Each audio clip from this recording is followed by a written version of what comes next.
મોટી દુર્ઘટના ટળી છે। નવરંગપુરા ફાટક ક્રોસ કરતી વખતે બસનું ગેસ સિલિન્ડર રસ્તા પર પડ્યું। રેલવે ફાટક પર લીકેજ થયેલું સિલિન્ડર પડતા દોડધામ મચી।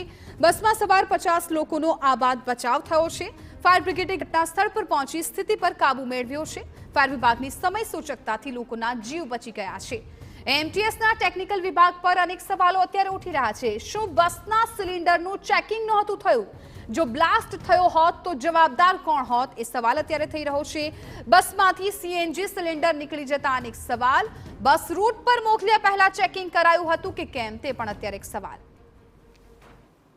એમટીએસની બસ ટ્રેકની ઉપર, રેલવે ટ્રેકની વચ્ચે બંધ થઈ ગયેલી હતી અને નીચે સીએનજીનો સિલિન્ડર નીચે પડી ગયેલો હતો, માઉન્ટિંગમાંથી ખુલ્લો પડી ગયેલો હતો અને સીએનજી લીકેજ થઈ ગયેલો હતો।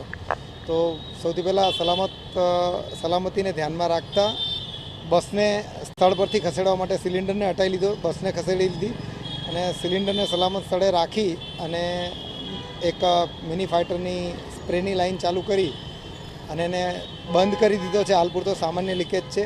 એએમટીએસના વર્કશોપમાં જાણ કરે છે, એ લોકો આવે છે અને અહીંયાથી સ્થળ પરથી ખસેડી લેશે। અમદાવાદ મનપાએ